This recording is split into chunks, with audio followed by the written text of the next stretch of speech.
Hello, welcome back बच्चे। मैं सुनील पांडे आप सबको अपने इस चैनल पांडे सर की क्लास में बहुत बहुत स्वागत करता हूं। आज हम लोग पढ़ने जाए कक्षा 8 की सामाजिक आर्थिक एवं राजनीतिक जीवन अध्याय 2 धर्मनिरपेक्षता और मौलिक अधिकार। तो आइए अध्याय शुरू करते हैं। भारत जैसे विशाल देश में कई धर्मों को मानने वाले लोग रहते हैं। सभी को अपना धर्म प्यारा लगता है। हाँ, यह बात भी गलत नहीं है कि कई बार लोग अपना पैदाइशी धर्म छोड़कर कई कारणों से किसी अन्य धर्म को अपना लेते हैं। अब आप कल्पना कर सकते हैं कि भारत के संविधान निर्माताओं के लिए इस देश के लोगों की धार्मिक मान्यताएं और उनका समान रूप से आदर करने का मुद्दा कितना दिलचस्प और अहम रहा होगा। आप सोच रहे होंगे, भला ऐसा क्यों? यह इसलिए क्योंकि कई देशों में समय समय पर धर्म के नाम पर विभिन्न धर्मों के लोगों व समूहों के बीच अत्याचार व दंगे हुए हैं। हमारे अपने देश में भी अंग्रेजों की नीतियों की वजह से हिंदू व मुसलमानों में भी अनेक भेदभाव उत्पन्न हुए हैं, जिसका नतीजा आखिर में भारत के विभाजन के रूप में नजर आया। जब भारत का संविधान बनाने की कोशिश की जा रही थी, तब इस बात का विशेष रूप से ध्यान रखा गया कि देश के धार्मिक विविधता को बरकरार रखा जाए और साथ ही सभी लोगों को अपना अपना धर्म मानने और उसका प्रचार प्रसार करने की आज़ादी दी जाए। इस उद्देश्य को प्राप्त करने के लिए भारत के संविधान में धर्मनिरपेक्षता को एक मूल्य माना गया। आइए अब देखते हैं धर्मनिरपेक्षता की आवश्यकता। भारत में विश्व के 8 प्रमुख धर्मों को मानने वाले लोग रहते हैं। ये हैं हिंदू, इस्लाम, सिख, ईसाई, पारसी, बौद्ध, जैन और यहूदी। भारत के संविधान निर्माताओं के सामने एक बड़ी चुनौती यह थी कि वे यह कैसे सुनिश्चित करें कि धर्म के नाम पर किसी धार्मिक संप्रदाय को दबाया नहीं जाएगा। इस बात का डर अक्सर उन परिस्थितियों में होता है जहां किसी एक धर्म को मानने वाले लोग बहुमत में हों और उसी धर्म के लोगों के हाथ में सत्ता भी हो। इसलिए यह सुनिश्चित करना आवश्यक था कि किसी भी धर्म को मानने की आज़ादी किसी भी व्यक्ति से नहीं छीनी जाएगी। कई बार देखा गया है कि लोग जिस धर्म को मानने वाले परिवार में पैदा होते हैं, उस धर्म के रीति रिवाजों का विरोध करते हुए वह उसे नकारते हुए किसी अन्य धर्म या उसी धर्म के किसी अन्य संप्रदाय को अपना लेते हैं। इसके अलावा यह भी जरूरी था कि कोई भी राज्य सरकार किसी एक धर्म को महत्व नहीं देगी और अपने कानून, नियम व नीतियों को किसी एक धर्म का आधार रखकर नहीं बनाएगी। इन्हीं कारणों से भारतीय संविधान में धर्मनिरपेक्षता को मुख्य सिद्धांत के रूप में शामिल किया गया था। आइए अब देखते हैं धर्मनिरपेक्षता का क्या अर्थ होता है। धर्मनिरपेक्षता का अर्थ है कि भारत के संविधान के अनुसार सभी लोगों को अपनी अपनी धार्मिक मान्यताओं व तौर तरीकों को अपनाने की पूरी आज़ादी है। राज्य के सामने सभी धर्म समान हैं। सिर्फ इसलिए कि किसी एक धर्म को मानने वाले लोग अधिक संख्या में हैं, उनको राज्य की तरफ से कोई विशेष स्थान या रियायतें नहीं दी जाएंगी।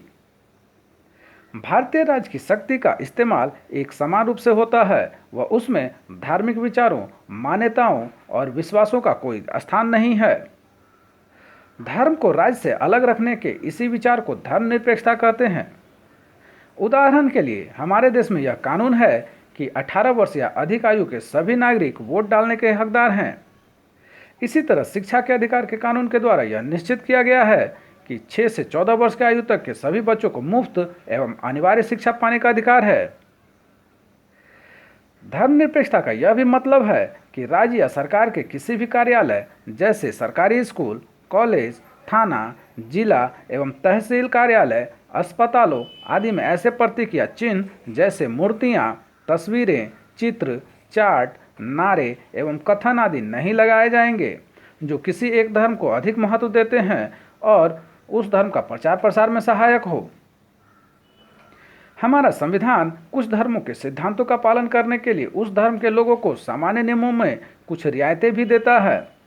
जैसे आमतौर पर हमारे यहाँ यह नियम है कि कोई भी व्यक्ति सार्वजनिक स्थानों पर हथियार लेकर नहीं जा सकता, पर सिख धर्म के मानने वालों को इस नियम में रियायत दी गई है। वे अपने साथ 6 इंच तक के कृपान रख सकते हैं, क्योंकि कृपान रखना सिख धर्म का एक प्रमुख सिद्धांत है। इसी तरह इस्लाम धर्म को मानने वालों को भी सेना में दाढ़ी रखने की छूट दी गई है, जबकि सामान्य नियम यह है कि सेना में कोई भी व्यक्ति दाढ़ी नहीं रख सकता। अब सोचने वाली बात यह है कि कई धर्मों में कुछ ऐसे रीति रिवाज या प्रथाएं हो सकती हैं जो अमानवीय हों।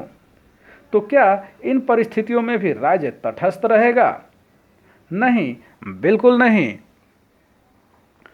ऐसे हालात में राज्य का पूरा अधिकार है कि वह इन अमानवीय रीतियों के विरुद्ध कोई ठोस कदम उठाए जिससे समाज में शांति बनी रहे, वह किसी व्यक्ति या संप्रदाय के साथ धर्म के नाम पर नाइंसाफी न हो।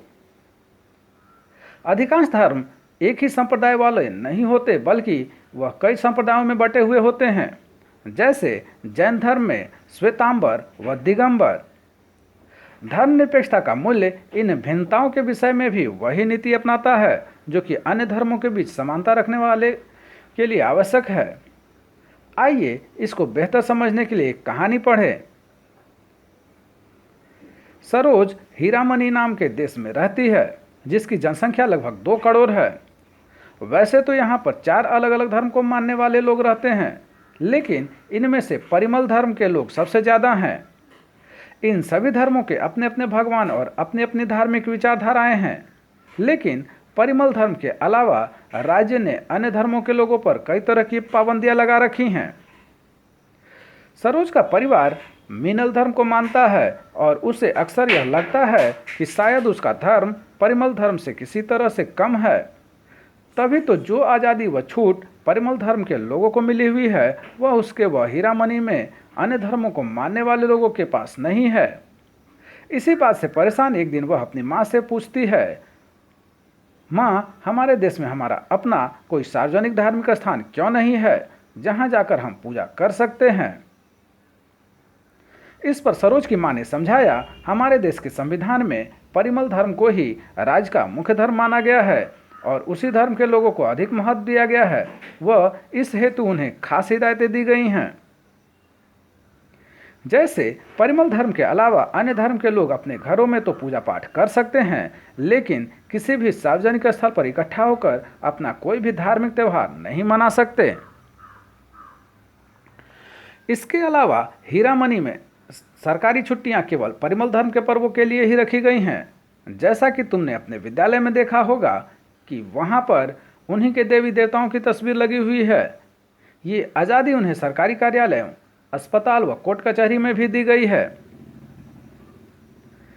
सरोज तुनक कर बोली, यह बात तो बिल्कुल गलत है माँ।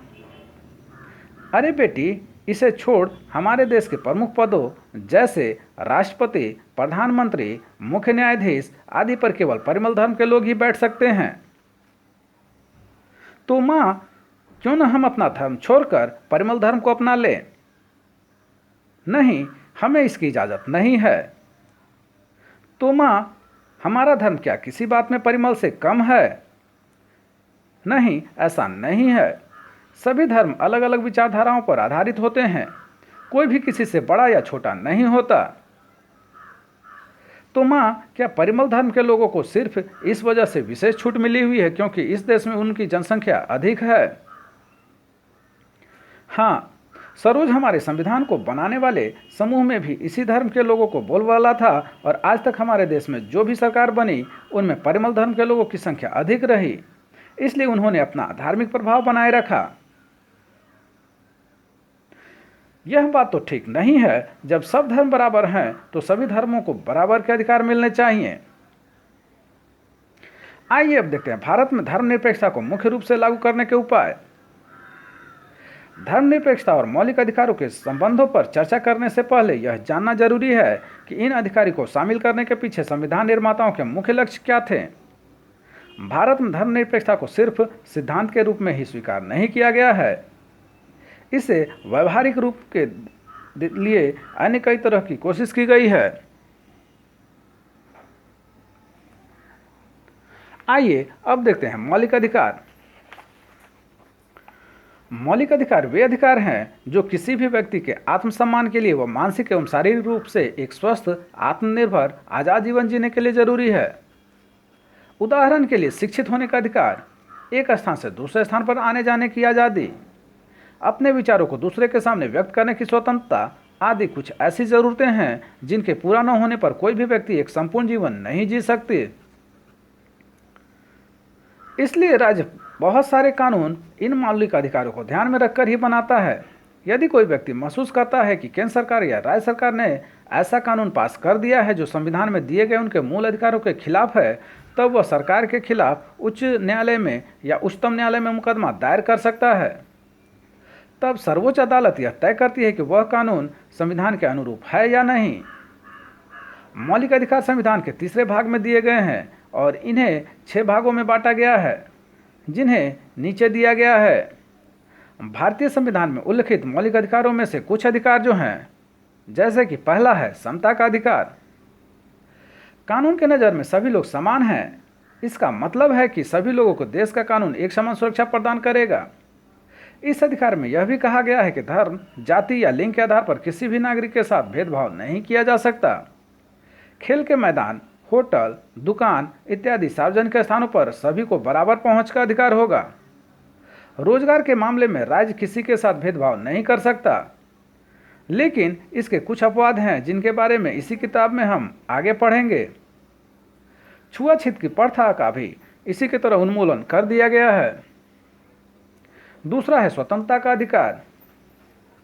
इस अधिकार के अंतर्गत अभिव्यक्ति और भाषण की स्वतंत्रता, संगठन बनाने की स्वतंत्रता, देश के किसी भी भाग में आने जाने और रहने तथा कोई भी व्यवसाय, पेशा या कारोबार करने का अधिकार शामिल है। तीसरा है शोषण के विरुद्ध अधिकार। संविधान में कहा गया है कि मानव व्यापार, जबरिया श्रम और 14 वर्ष से कम उम्र के बच्चों को मजदूरी पर रखना अपराध है। चौथा है धार्मिक स्वतंत्रता का अधिकार। सभी नागरिकों को पूरी धार्मिक स्वतंत्रता दी गई है। प्रत्येक व्यक्ति को अपनी इच्छा का धर्म अपनाने, उसका प्रचार प्रसार करने का अधिकार है। पांचवा है सांस्कृतिक और शैक्षणिक अधिकार। संविधान में कहा गया है कि धार्मिक और भाषाई सभी अल्पसंख्यक समुदाय अपनी संस्कृति की रक्षा और विकास के लिए अपने अपने शैक्षणिक संस्थान खोल सकते हैं। छठा है संवैधानिक उपचार का अधिकार। यदि किसी नागरिक को लगता है कि राज्य द्वारा उसके किसी मौलिक अधिकार का उल्लंघन हुआ है, तो इस अधिकार का सहारा लेकर वह अदालत जा सकता है। आइए अब देखते हैं मौलिक अधिकारों द्वारा धर्मनिरपेक्षता को व्यवहारिक रूप देने की कोशिश। भारतीय राज्य द्वारा धर्मनिरपेक्षता को लागू करने के लिए तरह तरह के उपाय किए गए हैं। इन उपायों में मौलिक अधिकारों द्वारा धर्मनिरपेक्षता को लागू करने की कोशिश एक महत्वपूर्ण कदम है। भारतीय संविधान में दिए गए मौलिक अधिकारों में से समता का अधिकार, धार्मिक स्वतंत्रता का अधिकार व खासतौर पर अल्पसंख्यकों को सांस्कृतिक व शिक्षा संबंधी अधिकार धर्मनिरपेक्षता को मजबूत करने में सहायक हुए हैं।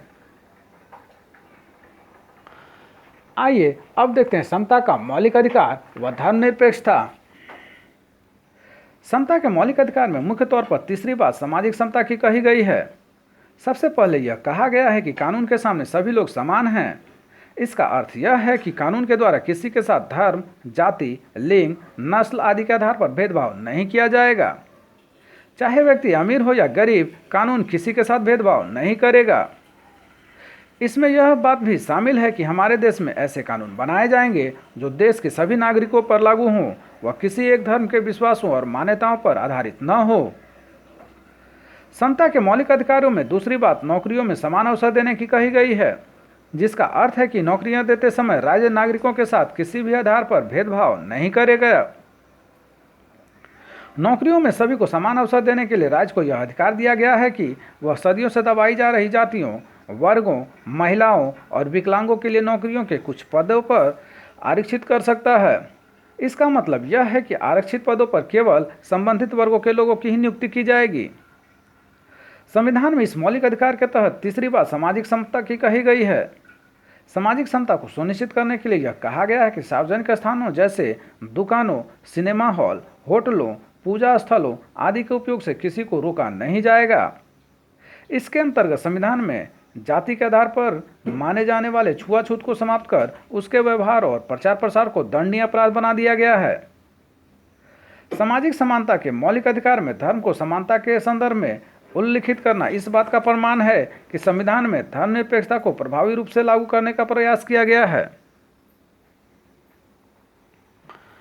आइए अब देखते हैं धार्मिक स्वतंत्रता का अधिकार व धर्मनिरपेक्षता। धार्मिक स्वतंत्रता के मूल अधिकार में यह कहा गया है कि हर व्यक्ति अपने अंतरात्मा की आवाज़ से किसी भी धर्म को मान सकता है। उसे किसी धर्म को मानने के लिए मजबूर नहीं किया जा सकता। यह पूरी तरह से व्यक्ति की इच्छा पर निर्भर है कि वह किसी धर्म को माने या न माने।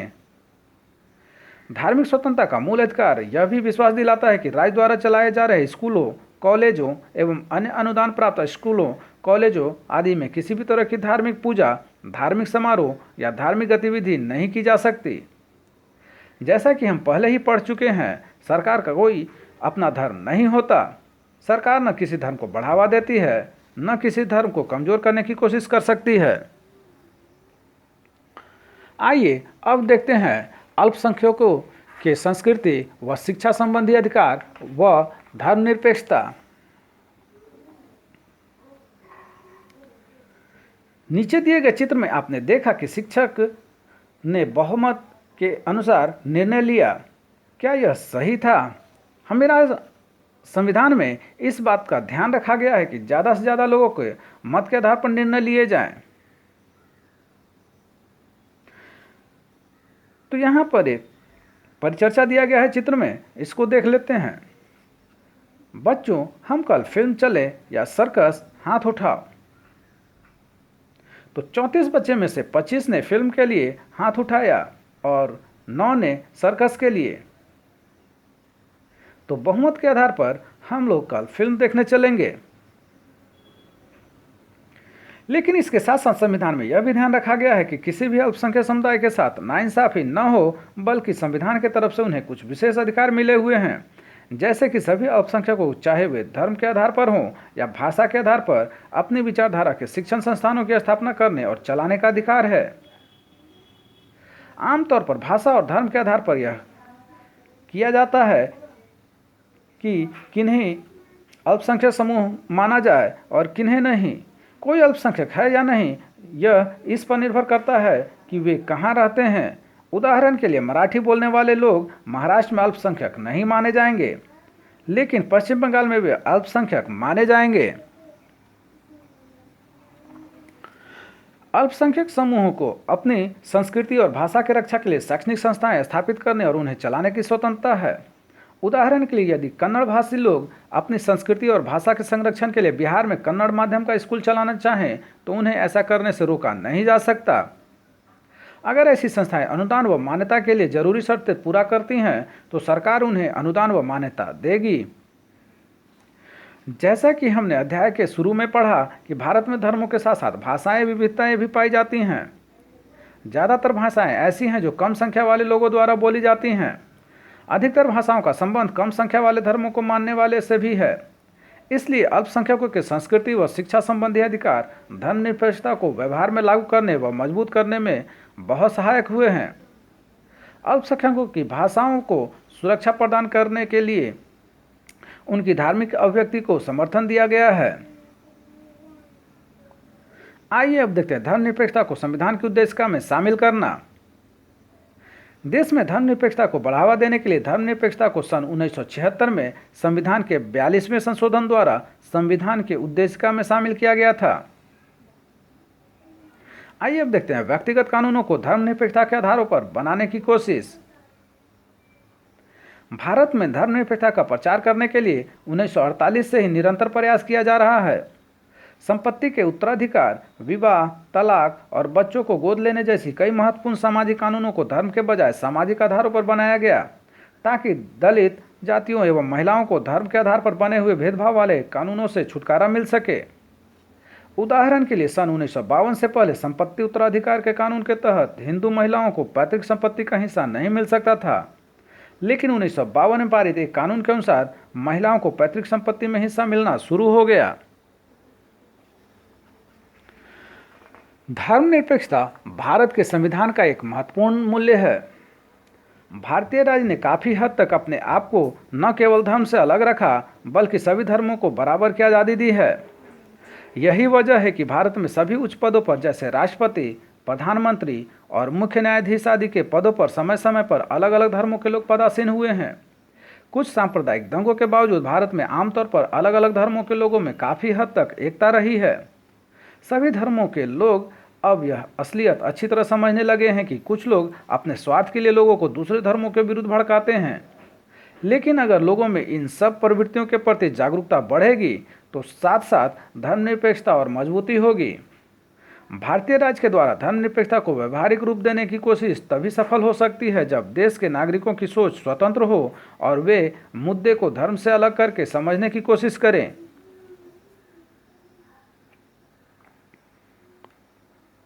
तो आप सबों को हमारा यह प्रयास कैसा लगा हमें जरूर कमेंट कर बताएं। हमारे इस चैनल पांडे सर की क्लास को जरूर से जरूर सब्सक्राइब करें और बेल बटन को दबाएं ताकि आने वाली वीडियो का नोटिफिकेशन आपको मिलता रहे। दूसरों के साथ इसे शेयर करें और हाँ, लाइक करना तो बिल्कुल ना भूलें। आपका लाइक करना ही हमारी मेहनत का फल है। धन्यवाद। Thank you.